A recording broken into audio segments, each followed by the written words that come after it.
Salut Bichette! Pour avoir un beau maquillage, la clé c'est d'avoir une belle base, une jolie peau, un très beau teint, bien lisse, bien équilibré et ça te permet de prolonger la tenue de ton maquillage. La première étape c'est d'apprendre à reconnaître ton type de peau pour pouvoir apporter un soin qui est adapté à ta problématique. Tout d'abord on retrouve la peau équilibrée qui est couramment appelée la peau normale. Elle est bien régulée, sans excès de sébum, car les glandes sébacées produisent la juste quantité nécessaire pour protéger la surface cutanée, et donc elles vont avoir un léger effet occlusif. Grâce à cette propriété, la barrière cutanée, elle retient efficacement l'eau, donc la peau reste hydratée.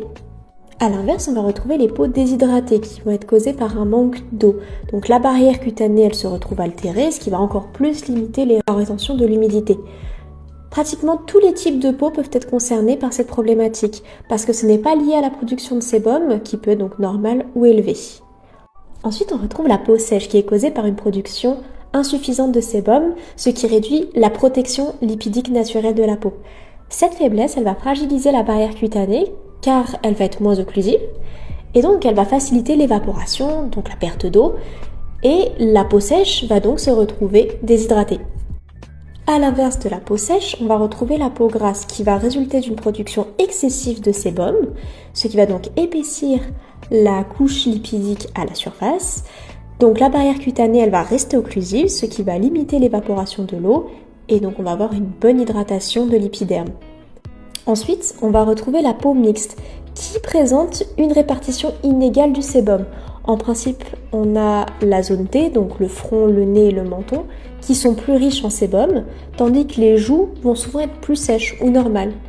Et cette dualité, elle crée un équilibre instable entre la protection lipidique et l'hydratation. Enfin, on va retrouver les peaux grasses déshydratées qui produisent un excès de sébum mais qui manquent d'eau dans l'épiderme. Donc, malgré une barrière lipidique épaisse, la peau ne parvient pas à retenir suffisamment d'humidité. Et c'est souvent à cause d'un déséquilibre cutané ou de soins trop agressifs et mal adaptés. Pour t'aider à faire ton diagnostic cutané, voici ce que tu dois regarder. Pour les peaux équilibrées, tu vas retrouver un teint uniforme avec une texture lisse, des pores qui sont peu visibles, une souplesse et un confort relativement important, et en principe, la peau réagit bien aux agressions extérieures, donc on va avoir peu de rougeur. D'un autre côté, on a la peau déshydratée qui va présenter une sensibilité accrue et une sensation de tiraillement qui sont liées à un manque d'élasticité. Le teint paraît terne et la texture devient rêche car la desquamation est perturbée. En gros, les cellules de la couche cornée, donc la couche la plus superficielle de l'épiderme, se dessèchent et deviennent irrégulières et perdent en cohésion. Donc les cellules mortes vont s'accumuler à la surface de la peau au lieu de se détacher naturellement et progressivement. On va aussi retrouver des ridules de déshydratation, donc qui sont des lignes fines en surface qui apparaissent lorsque la peau manque d'eau. Et donc elles se forment souvent autour des yeux, autour de la bouche, au niveau du front, et elles disparaissent généralement une fois que la peau est réhydratée.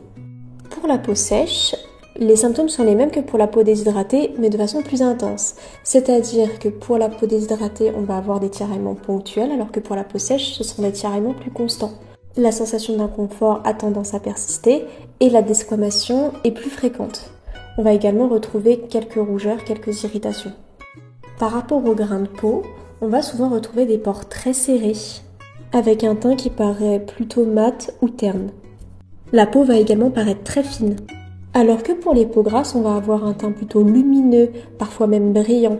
Les pores vont être visibles, la peau va sembler relativement épaisse mais souple et on va avoir une bonne tolérance aux agressions extérieures. Par contre, on va avoir un risque plutôt important d'imperfection, que ce soit des boutons ou des points noirs. Ensuite, pour la peau mixte, on va trouver une zone de brillance au niveau de la zone T, donc avec des pores dilatés au centre du visage, potentiellement des imperfections à ce niveau-là, et à l'inverse, on va avoir les joues plutôt sèches ou normales avec des sensations d'inconfort plutôt localisées sur les parties extérieures du visage. Et enfin, pour la peau grasse déshydratée, on va retrouver de la brillance, des pores dilatés, des imperfections comme toutes les peaux grasses, et comme les peaux déshydratées, on va retrouver cette sensation de tiraillement, d'inconfort malgré l'excès de sébum. On va retrouver des ridules de déshydratation et un teint irrégulier. Donc maintenant que tu as pu diagnostiquer ton type de peau, on va pouvoir rechercher les textures de crème qui vont être adaptées à ta problématique. Donc pour les peaux équilibrées, je te recommande une texture légère, plutôt fluide, qui va te permettre une hydratation sans alourdir la sensation au niveau de ta peau. C'est une crème qui va être facile à appliquer et qui va pénétrer rapidement. Si tu as identifié que tu as une peau déshydratée, dans ce cas, je te recommande de te tourner vers les textures hydratantes qui vont être légères à moyennes. Donc tout ce qui va être une texture aqueuse, liquide ou en gel ou une crème fluide, tout ça va venir te convenir car ça va venir favoriser la rétention de l'eau, vraiment réhydrater ton épiderme. Elle convient à tous les types de peau, qu'elles soient sèches ou grasses. Ensuite, si tu as la peau sèche, il va falloir utiliser les mêmes principes que pour la peau déshydratée. Et en plus, on va venir rechercher des textures riches et nourrissantes, donc comme avec des crèmes épaisses, des baumes ou certaines huiles, donc je pense par exemple à l'huile de ricin, qui vont apporter des lipides et qui vont venir protéger ta barrière cutanée et donc limiter la perte d'eau. Tu vas venir construire ta barrière protectrice, donc tu vas commencer par appliquer toutes les textures aqueuses et tu vas venir par-dessus appliquer les occlusifs, donc tout ce qui va être à base d'huile. Ensuite, pour les peaux grasses, on va venir rechercher des textures légères non comédogènes à mettre en dessous, comme avec des textures gel, des textures fluides, et on va aussi traiter l'excès de production de sébum. Pour ce faire, en école d'esthétique, on utilise quelque chose qui est contre-intuitif, c'est-à-dire des huiles légères comme de l'huile de jojoba ou de l'huile de noisette pour les peaux grasses.